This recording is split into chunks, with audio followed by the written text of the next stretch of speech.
உலக மக்கள் எல்லோருக்கும் வணக்கம். நான் உங்கள் ஜி கோபால் பேசுகிறேன்.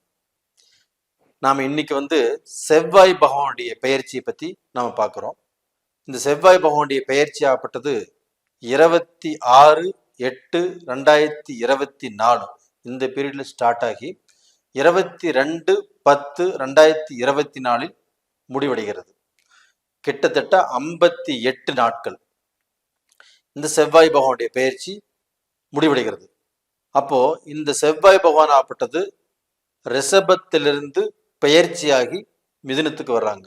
அப்படி மிதுனத்துக்கு வரக்கூடிய செவ்வாய் பகவானால் தனுசு ராசிக்காரங்களுக்கு இந்த பலன் எப்படி இருக்க போகிறது, இதை பத்தி தான் நாம் இந்த வீடியோல பார்க்க போறோம்.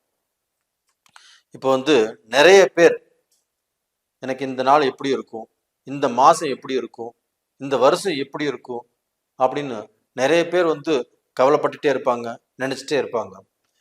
இதுக்கோசரம் அவங்களுடைய ஜென்ம ஜாதகத்தை பார்க்கணும்னு நினைப்பாங்க. அப்போ டிவியில் வரக்கூடிய இந்த ராசி பலனை பார்க்கணும்னு நினைப்பாங்க. அப்படி பார்க்கும்போது அவங்க இந்த நாள் எப்படி இருக்கும், இந்த மாதம் எப்படி இருக்கும், இந்த 6 மாதத்துக்கு அப்புறம் எப்படி இருக்கும், இந்த வருஷம் முடியும் போது எப்படி இருக்கும், நம்ம சொந்த வீடு கட்டுவோமா, இல்லை வெளிநாடு போவோமா, நம்மளுக்கு திருமணம் நடக்குமா நடக்காதா, நம்ம வாழ்க்கையில கஷ்டங்களையே பார்த்துட்டு இருக்கிறோம், நம்மளுக்கு ஒரு விடிவு காலம் பிறக்காதா, இது மாதிரி நிறைய கேள்விகளுக்கு தான் பார்க்கக்கூடிய அந்த பதிவு மூலியமா தான் அவங்களுக்கு விடை கிடைக்கும். அது மாதிரிதான் இந்த செவ்வாய் பகவானுடைய பெயர்ச்சி. அப்ப அந்த செவ்வாய் பகவான் ஆப்பட்டது இப்போ தனுசு ராசிக்கு பார்க்கிறோம்.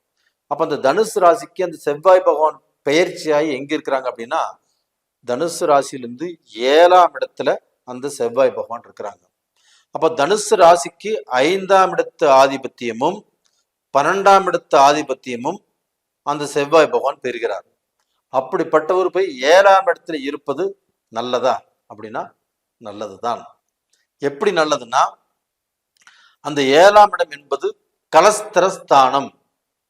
அப்போ தனுசு ராசியில பிறந்தவங்களுக்கு தனக்கு 5ஆம் இடத்து அதிபதி 7ஆம் இடத்தில் போய் இருப்பது நல்லதா கெட்டதானா நல்லதுதான்.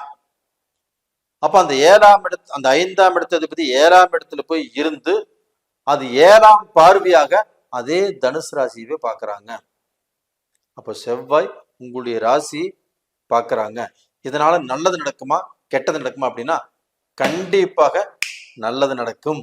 அப்போ உங்களுடைய குடும்பத்தில் பொண்ணுக்கு கல்யாணம் ஆகல, இல்ல பையனுக்கு கல்யாணம் ஆகல, இல்ல தனுசு ராசி நீங்களாகவே இருந்தாலும் உங்களுக்கு கல்யாணம் ஆகல, இது மாதிரி பிரச்சனைகள் இருந்தாலும் அந்த பிரச்சனைகளுக்கு முடிவு வரும். கடந்த காலத்துல 2 வருஷமாக 3 வருஷமாக பொண்ணு பார்த்துட்டு இருக்கிறோம், எனக்கு திருமணம் ஆகல, நானும் எத்தனையோ கோயிலுக்கு போயாச்சு, ஜோசியர் சொல்றது எல்லாமே கேட்டாச்சு, இன்னைக்கு வரைக்கும் எனக்கு எந்த நல்லதும் நடக்கல அப்படின்ட்டு இருக்கிறவங்களுக்கு இந்த பீரியட்ல செவ்வாய் பகவான் 7ஆம் இடத்துக்கு போய் 7ஆம் பார்வையாக உங்களுடைய ராசி உங்களுடைய லக்னத்தையே பார்க்கறதுனால கண்டிப்பாக தனுசு ராசிக்காரங்களுடைய வாழ்க்கையில இந்த திருமணங்கள் கண்டிப்பாக நடக்கும். இது போக இப்ப 40 வயசு வரைக்கும் ஒருத்தர் கல்யாணம் ஆகாம இருக்குது, 50 வயசு வரைக்கும் ஒருத்தர் கல்யாணம் ஆகாம இருக்குது, இல்ல கல்யாணம் பண்ணி வாழ்க்கையை இழந்திருக்கிறாங்க. இப்ப இவங்க ஒரு வாழ்க்கையை தேடணும், அப்படி தேடியும் எனக்கு கிடைக்கல, அப்படிப்பட்டவர்களுக்கு இந்த பீரியட்ல வாழ்க்கை அமையுமா அப்படின்னா கண்டிப்பாக அமையும். இது போக பெண்களுக்கும் அப்படித்தான். எனக்கு 30 வயசு ஆகுது, 35 வயசு ஆகுது, 40 வயசு ஆகுது, எனக்கு ஃபர்ஸ்ட் வாழ்க்கை எனக்கு ஏதோ ஒரு பத்தில தடுமாறி போயிருச்சு, இல்லை அதை இழந்துட்டேன், 2வது வாழ்க்கை எனக்கு அமையுமா அப்படின்னா இந்த பீரியட்ல கண்டிப்பாக அமையும். அப்போ டோட்டலா பார்த்தீங்கன்னா தனுசு ராசிக்காரங்களுக்கு திருமண தடை அப்படிங்கிறதே இருக்காது, அது நிவர்த்தியாகும். அப்ப தனுசு ராசியில பிறந்தவங்க, அவங்களை பெத்தவங்க, அவங்களுடைய அப்பா அம்மா இல்ல தாத்தா பாட்டி, இப்ப தனுசு ராசிக்காரங்களுக்கு ஒரு கல்யாணம் ஆகணும், என்ற பேரனுக்கு கல்யாணம் ஆகணும், என்ற பேத்திக்கு கல்யாணம் ஆகணும் இப்படின்னு பார்க்க போனா எத்தனையோ தெய்வத்தை கும்பிட்டோம், எனக்கு சரியா வரல, இந்த டைமாவது கல்யாணம் ஆகுமா அப்படின்னு எதிர்பார்த்துட்டு இருந்தீங்கன்னா கண்டிப்பாக ஆகும். அப்போ உங்களுக்கு ஒரு மன நிம்மதி, ஒரு மன சந்தோஷம் கண்டிப்பாக கிடைக்கும். அதுவுமே செவ்வாய் பகவான் தனுசு ராசியவே பார்க்கறதுனால இந்த பீரியட்ல பெண்களுக்கு கல்யாணம் ஆகுதுன்னு வச்சுக்கோங்களேன், அந்த பெண்களுக்கு வரக்கூடிய கணவர்கள் அதுதான் செவ்வாய் பகவானை குறிக்கிறது. அப்ப அந்த கணவர்கள் ஆகட்டும், அந்த பெண்கள் ஆசைப்பட்ட மாதிரியே தனக்கு ஒத்து போய் தன்னுடைய வாழ்க்கையை சந்தோஷமாக அவங்க ஆசைப்பட்ட மாதிரியே நடத்துறதுக்கு வாய்ப்புகள் நிறைய இருக்குது. அதனால நல்லா இருக்கும். இது போக பார்த்தீங்கன்னா அந்த செவ்வாய் பகவான் 4ஆம் பார்வையாக கன்னி ராசியை பார்க்கறாங்க. அப்ப தனுசு ராசிக்கு 10ஆம் இடம். அப்ப அந்த 10ஆம் இடத்தை அந்த 5ஆம் வீட்டு அதிபதி ஆகப்பட்டது 7ஆம் இடத்திலிருந்து அந்த 10ஆம் இடத்தை பார்க்கறதுனால தனுசு ராசிக்காரங்களுக்கு இது ஒரு மிகப்பெரிய யோகம். இன்னொரு யோகம் என்னன்னா, அந்த ரிஷப ராசியில குரு பகவான் இருந்து அந்த குரு பகவான் ஆகப்பட்டது 5ஆம் பார்வையாக கன்னி ராசியை பார்க்கறாங்க. அப்ப கன்னி ராசியை குருவும் பார்க்கறாங்க, கன்னி ராசியை செவ்வாயும் பார்க்கறாங்க. இந்த குருவும் செவ்வாயும் இணைந்து அந்த கன்னி ராசியை பார்க்கறதுனால அது குரு மங்கள யோகமாக உங்களுக்கு விஸ்வரூபம் எடுக்க போகிறது.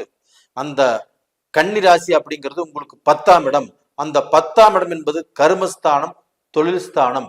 அப்ப தனுசு ராசியில பிறந்தவங்க உங்களுடைய வாழ்க்கையில நீங்க பிசினஸ் பண்ணி லாஸ் ஆயிட்டீங்க, என்னுடைய பணம் எல்லாமே போயிருச்சு, எனக்கு வேலையில பிரச்சனை, நான் செஞ்சுட்டு இருந்த வேலை திடீர்னு போயிருச்சு, எனக்கு ஒரு மன நிம்மதி இல்லை, எனக்கு வேலை கிடைக்குமா, எனக்கு பிசினஸ் நல்லா வருமா அப்படிங்கிற ஏக்கத்தோடு நீங்க இருந்தீங்கன்னா கண்டிப்பாக அந்த 10ஆம் இடத்தை குருவும் செவ்வாயும் பார்த்ததுனால குரு மங்கள யோகம் அப்படிங்கிறது உருவாகிறதுனால கண்டிப்பாக அந்த தொழில்ல ஒரு முன்னேற்றம் கிடைக்கும். இப்போ உங்களுக்கு வேலையாட்கள் இருந்துமே எனக்கு திருப்தி இல்லை, எனக்கு எல்லாமே லாஸ்ல போயிட்டு இருக்கு அப்படின்னா மீண்டும் அந்த தொழிலை நீங்க செய்யுங்க. அந்த தொழில் மூலியமாக ஒரு நல்ல நிம்மதி, ஒரு நல்ல திருப்தி கிடைக்கும், நல்ல முன்னேற்றம் கிடைக்கும். அந்த தொழில்ல நீங்க நிறைய லாபத்தை சம்பாதிப்பீங்க. அந்த லாபத்தை சம்பாதிக்கிறது மட்டும் இல்ல, நீங்க தொழில் மூலியமாக சம்பாரிச்சு நீங்கள் இதற்கு முன்னாண்ட பட்ட கடனை அடைப்பீங்க. உங்களுக்கு பேங்க்ல லோன் கிடைக்கல, இந்த பீரியட்ல போய் கேளுங்க, கண்டிப்பாக கிடைக்கும். அப்போ உங்களுக்கு பிசினஸ் பண்றக்கோ, உங்களுக்கு ஒரு வேலை விஷயத்துக்கோ, உங்களுக்கு பணம் உங்களுக்கு பார்க்க போனா அந்த பிரச்சனைகள் தீரணும் அப்படின்னா கண்டிப்பாக அது நடக்கும். ஒன்றும் கவலைப்பட வேண்டாம். அது போக அதே செவ்வாய் பகவான் 8ஆம் பார்வையாக மகர ராசியை பார்க்கறாங்க. அதே குரு பகவான் 9ஆம் பார்வையாக மகர ராசியை பார்க்கறாங்க. அந்த மகர ராசி அப்படிங்கிறது தனுசு ராசிக்கு 2ஆம் இடம். அப்ப அந்த 2ஆம் இடத்தை அந்த தனுசு ராசியை அந்த மகர ராசியை செவ்வாயும் குருவும் பார்க்கறதுனால குருமங்கள யோகம் உருவாகிறது. அப்ப அந்த 2ஆம் இடம் என்பது குடும்பஸ்தானம். அப்ப தனுசு ராசிக்காரங்களுக்கு தன் குடும்ப ரீதியான பிரச்சனைகள், சோதனைகள், வம்பு வழக்குகள், டைவர்ஸ் பிரச்சனைகள், இது மாதிரி எதை சந்திக்க வேண்டியது இருந்தாலும், எதை சந்திச்சிருந்தாலும் அந்த பிரச்சனை எல்லாமே ஒரு தீர்வுக்கு வரும். நீங்கள் கணவனும் மனைவியும் சந்தோஷமாக வாழ்வதற்குண்டான வாய்ப்புகள் நல்லா இருக்குது. அந்த 2ஆம் இடத்தை குரு பகவான் பார்க்கறதுனாலையும் செவ்வாய் பகவான் பார்க்கறதுனாலையும் அந்த புது தம்பதிகளுக்கும் அவங்களுடைய வாழ்க்கை நல்லா இருக்கும். இந்த பீரியட்ல காதலர்களுக்கு திருமணம் ஆகக்கூடிய அளவுக்கு வாய்ப்புகள் இருக்குது. அவங்களுக்கு எவ்வளவு எதிர்ப்புகள் இருந்தாலும் அந்த எதிர்ப்புகள் எல்லாமே சரியாகும். அப்போ டோட்டலா பார்த்தீங்கன்னா உங்க வாழ்க்கையில ஒரு நல்ல பொசிஷனுக்கு வரக்கூடிய நேர காலங்கள் வந்தாச்சு. ஏன்னா 10ஆம் இடமும் 2ஆம் இடமும் குருமங்கள யோகம் பெறுவதால் 10ஆம் இடம் என்பது தொழில் வளர்ச்சி, 2ஆம் இடம் என்பது நாம சிறு சேமிப்பு, நம்மளுடைய குடும்பம், நம்மளுடைய படிப்பு. அப்ப அந்த படிப்பு சம்பந்தப்பட்ட விஷயங்களும் தனுசு ராசிக்காரங்களுக்கு கண்டிப்பாக நல்லா இருக்குது.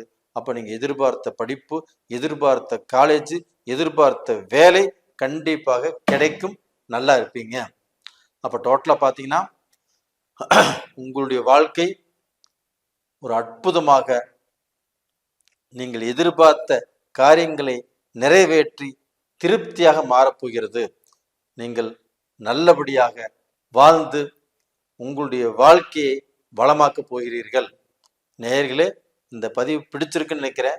பிடிச்சிருந்தா லைக் பண்ணுங்க, சப்ஸ்கிரைப் பண்ணுங்க, உங்கள் சொந்த பந்தங்களுக்கும் அனுப்பிச்சு வைங்க. இது போக உங்களுடைய ஜென்ம ஜாதகத்தையும் பார்த்துக்கோங்க. ஏன்னா ஜென்ம ஜாதகம் தான் உங்களுடைய எதிர்காலத்தை நிர்ணயிப்பது. அப்போ அந்த ஜாதகத்தில் தசாபுத்திகள் சாதகமா பாதகமானு பார்த்து தெரிஞ்சுக்கோங்க. அப்படி பார்க்கணும்னு விருப்பப்பட்டீங்கன்னா கீழே 2 நம்பர் கொடுத்துருக்குறோம், கான்டாக்ட் பண்ணுங்க.